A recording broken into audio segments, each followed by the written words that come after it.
Саламатсыздар ма? Бүгін біз сіздермен осындай әдемі, дәмді және әрқашанда көңілден шығатын құймақ дайындайтын боламыз.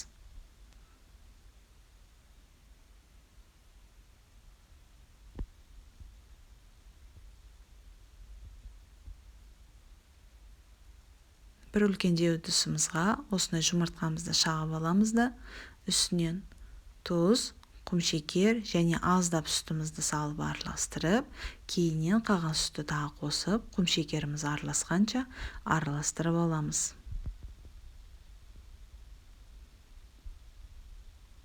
Осы массамыз үстіне ұнымызды саламыз. Менде тура 450 грамм ұным кетті. Ұнды бірден самай 2 немесе 3-ке бөліп сасаңыздар болады. Осына қою массамыз үстіне қайнап тұрған ыстық суды қосамыз. Аз-аздан құйып барып, миксермен немесе венчик көмегімен тез-тез араластырамыз. Тура 500 грамм, 500 мл су қосылды. Блинчиктің жартысын қуырып болған соң, массам қойыласып кеткен соң, тағы да 100 мл қайнап тұрған суды қостым. Массамыз қанша сұйық болса, сонша блинчик жұқа болады. Массамыз қанша қою болса, сонша блинчигіміз қалың болып шығады. 8 ас қасы өсімдік майын қосып, 1 шай қасық ас содасын салып, тағы да араластырып жібереміз да, осындай сұйықтығымыз дайын болады. Осы жерде видеоға назар аударамыз. Майым тәпеде кәдімгідей көрініп тұр. Мына алғашқы блинчигім. Және көп кездесетін қате. Міне осылай тәпеміз қатты майланғандықтан блинчигіміздің түрі дәл осындай болып шығады. Бұл құймамызды әдейі көрсетіп тұрмын. Осындай қателіктер болады.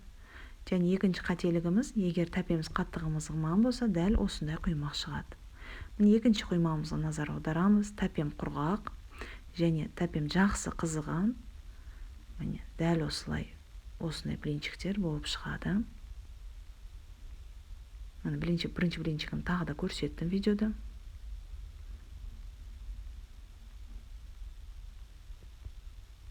Ішінде майы мөлшемі өзіне жетерлі болғандықтан тәпені қатты майлаудың қажеті жоқ.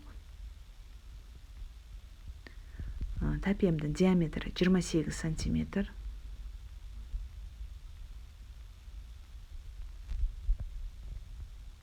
Қалған құймақтарды дәл осындай етіп қуырып аламыз. Мен осы видеоны бастан аяқ қуырғанымды сіздерге көрсеттім.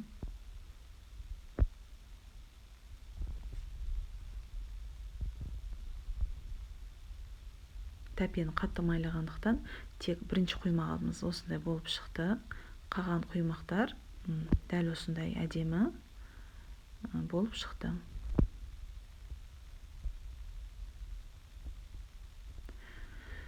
Осына 2-3 немесе құймағымызды пісіріп болған соң, осындай сары майымызбен үстінен жағып шықсаңыздар болады. Сонда шеттері қатып қалмайды. Құймақтың шекеріні немесе тұзыны ішіне салатын салмамызға қарай дұрыстасаңыздар болады. Ішіне ет сасаңыздар, сонда тұзын шамалы көбейтіп, шекерін азайтсаңыздар болады. Мен бұл құймақты балдарға істеп жатқан соң, олар тәтті варенье немесе балға араластырып жеген соң, бұны шамалы шекерлін көптеу етіп, тұзын аздау етіп жасадым.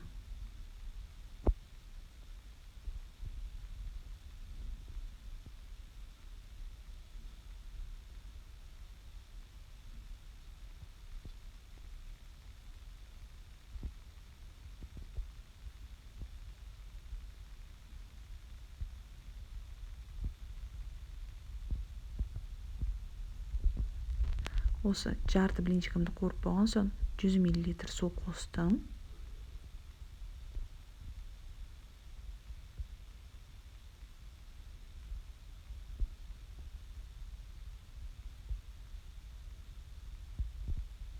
Құймақтың рецепттері өте көп.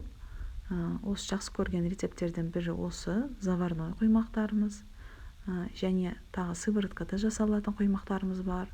Олар өте жұмсақ, ерекше болып шығады. Алла бұйыртса, осының видеосында көрсетемін осындай сывороткада жасалатын құймақтарында.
құймақтарымыз дайын болды.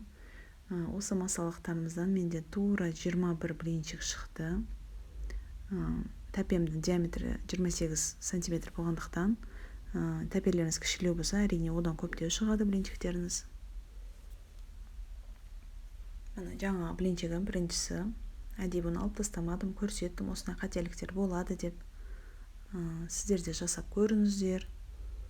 Видео ұнаған болса, лайк басып, комментарий қалдырып, және арнама жазылыңыздар.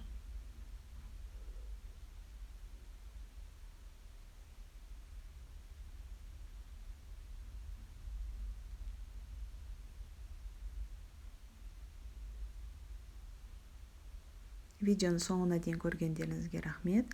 Сіздермен болған Диана.